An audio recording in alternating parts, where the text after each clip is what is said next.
Welcome, listeners, to the Lust for Life podcast. This is your host, Tennessee Reed. Today is a topic for all the stressors. And at some point in our lives, I guarantee you, all of us are guilty. I am especially guilty. I have to plan everything. I need to know what's going to happen from the day I'm born to the day I die. I need to know exactly. I do not like surprises. And I like to be in control. And you know what's really hard about that is life is mostly out of our control. There's very little of what we can control in this life. There really, really is. And something about a morning routine really helps with that. You wake up in the morning, and what you choose to do first thing in the morning is what you can control. I choose to journal, work out, have a really nice breakfast, have a nice meal, meditate, say my prayers, read the Bible, read the scriptures, listen to good words, read a book. That is my morning. And I need that routine because it's controlled. It's something I can prioritize. If I wait to do any of that towards the end of the day, it doesn't get done. It often does not get done because there's so much out of my control during the day. So, something that I really like about that is I control what I can control.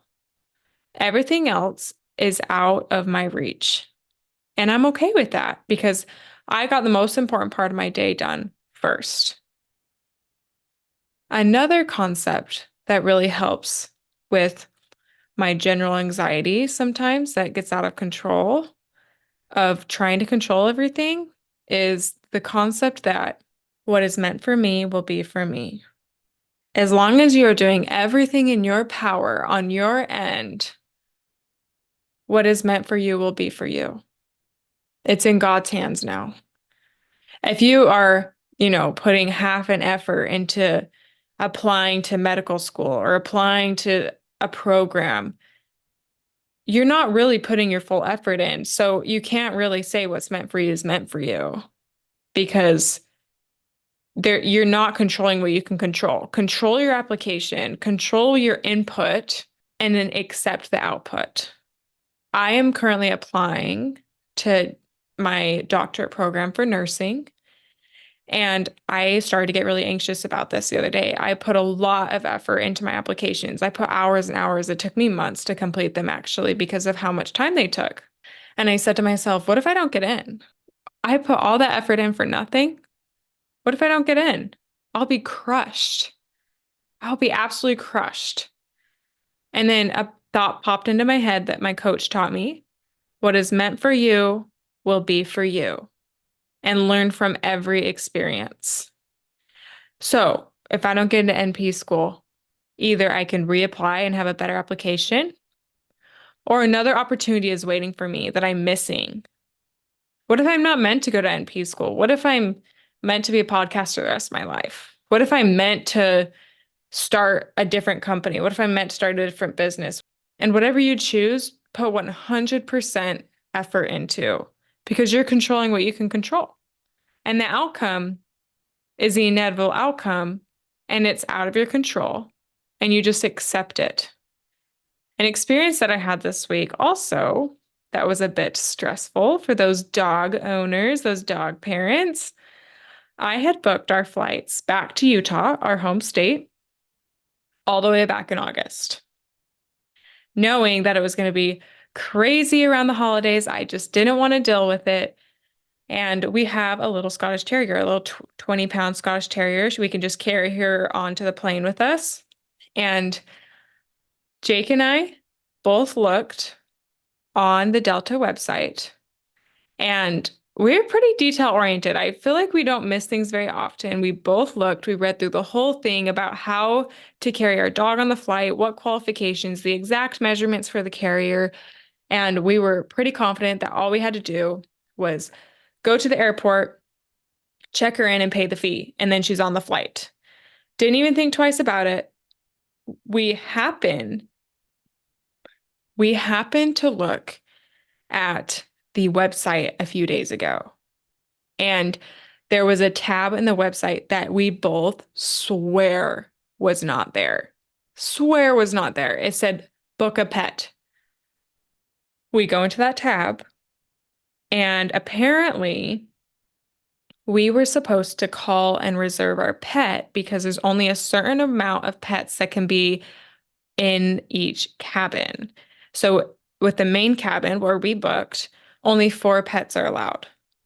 And we're like, okay, this is scary. Let's just call them right now. This is also our anniversary night, you guys. Our anniversary night. I was stressed, so stressed because I'm like, we are not leaving this dog.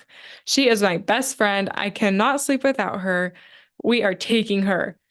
And we were stressed. It was our anniversary night. So we give him a call and we say, hey, we did not see this on the website. I swear it wasn't there. It was a glitch in the website. And they said, nope, it's been there the whole time. And your flight is full of pets. So your dog is not going to be able to travel with you. And Jake and I are crushed. If you know us, absolutely obsessed with our dog to probably an unhealthy point. Like we just adore our dog. And we're both so crushed. Like, what are we going to do? And then the person helping us on the phone, the customer service rep, was saying, well, you can upgrade to first class. There's one seat left in first class, and you're allowed to have a pet up there. And we're like, okay, how much is that going to be? We really don't have much money to spare. And they said per person, it would be an additional $1,300. And Jake and I are like, no. Can you put her under the plane? Like, we can't pay that. And she needs to come on this flight with us. And he said, no. And we're like, okay, well, we're just going to have to book another flight. We're going to have to cancel these flights and try to find another flight. They're so expensive right now. They're at peak high. So we're like, okay. So we hung up the phone with that rep. And I was like so upset because I had been looking forward to this for so long. We finally are taking our dog on our vacation with us because every time I go on vacation without her, I just think about her the whole time and I just miss her. So I'm so excited that she gets to come with us. And I was crushed that I was finding out that she wasn't going to be able to come. And I was getting anxious, stressed, and it took me a minute to get over those feelings. And I just thought, what is meant for me will be for me. As long as I'm doing my part, it's all going to work out. Who knows what needed to change on that flight? What if one of us needed to meet a specific person on a different flight? What if the timing of things, we would have gotten in a car crash? I just know God is watching our back. God has my best interest. There's no need to fight this. We swear we looked at the website before, like so detailed, and we may have just been blinded because we weren't meant to be on that flight. And I really accepted that. I was okay with that. It was unfortunate that we were going to have to book new flights and we'd likely be on different flights from each other.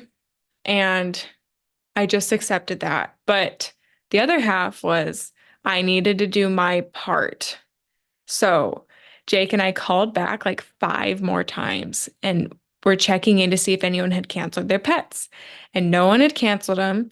But like on the fifth or sixth call, the rep was so kind and was like, I think we can make it work. So they talked to their manager. They were able to get our dog on the flight and we were all able to stay on the same flight. And it was an absolute Christmas miracle. We all got to stay together. We're all so happy. But the moral of the story is I was really proud of myself because I was able to step back and say, yeah, that really sucks. But what is meant for me is meant for me and it will be for me. And I'm sure some awesome opportunity will come from it. And it's a great learning opportunity. And this is so much easier said than done. It really is. Like, I have to constantly remind myself of this in every situation. Like, what is meant for me will be for me. What is meant for me will be. It's like I'm like crossing my heart, kissing my forehead with my hand, like doing all these rituals. Like, what is meant for me will be for me. Like, I just have to constantly remind myself of this. But it really does put me at ease. Like it really takes a lot of the worry off of me I like to control things. And this thought, this concept really eases me of that. It really takes it away from that. I'm not attached to much. And not being attached to it really gives me a lot of freedom. And I really haven't felt that ever until I've, started to develop my emotional intelligence. And I really encourage you to like really try that tactic. It has really brought me a lot of peace. And I'm not saying at all that I'm perfect at it. I really am not. It's such a habit of mine to be like, our flight's going to be delayed. Da da da da. Oh my gosh, the taxi's going to be late. We're going to miss the event. Like that is just naturally where my brain goes. And so I'm constantly having to fix that pathway, like of worry and nothing's going to work out. Like, I don't know if it's the nurse in me always going to worst case scenario, being prepared, but I have gotten a lot better and it's brought me so much peace. And I know that God has each of our best interests, and it's so much easier said than done. But as we look back at our lives, it will all make sense in the end. I know it will. I feel like we're like staring at this picture from like an inch away. But if we just are able to step back and see the whole portrait at the end of our lives, you're like, oh, that's why. That makes sense. And sometimes we are kind of able to get snippets of that. Like we're able to be like, if this did not happen, I would not have been able to do X, Y, Z. I would not have able to have any of this. So it's really validating when you're able to see that, but we're not always able to see that, which can be discouraging. It's the trust that the universe is in our favor. What energy we give it will be reciprocated back. And what is meant for you will be for you, as long as you are doing your part. So this week, take a deep breath, control what you can control, prioritize your mornings, and what is meant for you will be for you. I hope you enjoyed this week's episode. I had a great time making it, and we'll see you next week.